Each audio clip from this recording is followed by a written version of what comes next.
প্রিয় বন্ধুরা, লোভ সামলাতে পারছি না।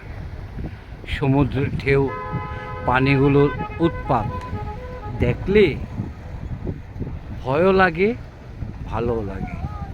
আসলে ভয়েরই ব্যাপার, কারণ বঙ্গোপসাগর ভয়ঙ্কর একটা সাগর। এটা যখন রেগে যায়, এটাকে রোধ করা বড় মুশকিল। কারোর সাধ্য নেই, একদিকে ছুটে চলে, একদম চিত্তি সারকার করে ফেলে। আজকে শান্ত, এখন বাটা অবস্থায়, এখন বাটার সময়। আমি বাটার সময় আসছি আপনাদেরকে দেখানোর জন্য। রৌদ্র, প্রচণ্ড রৌদ্র, কিচ্ছু দেখা যায় না, কিচ্ছু দেখা যায় না। তারপরেও একদম ঘাটে চলে আসছি আপনাদেরকে দেখানোর জন্য। সব কিছু শুধু আপনাদের জন্য, সব কিছু আপনাদের জন্য। আমাকে অনেকেই ফোন করে বলে, আপনার ছবি দেখান না কেন, আপনার ফেস দেখান না কেন। আসলে আমার ফেস দেখানটা তো মুখ্য বিষয় নয়। আমার বিষয়টা হচ্ছে আপনাদেরকে দৃশ্যগুলো দেখানো। আর দৃশ্যগুলো দেখে আপনারা একটু উপভোগ করতে পারলেই, একটু যদি ভালো লাগে, তাহলে তো আমার সার্থক।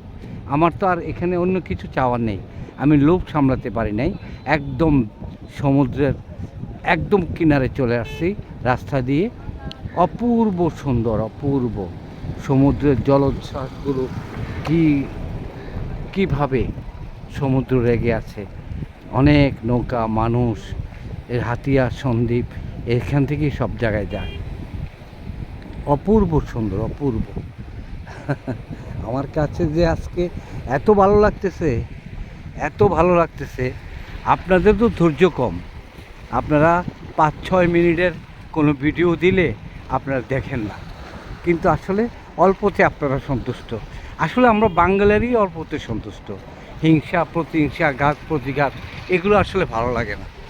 ভালো লাগে একটু স্বস্তি, একটু ভালোবাসা, একটু শান্তি।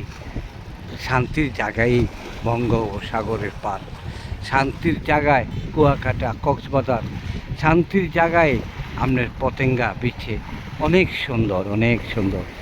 কোথায় যাবেন, কোথায় দেখবেন, কোনো কুল কিনারা নেই। অনেক দূরে, অনেক দূরে বঙ্গোপসাগর।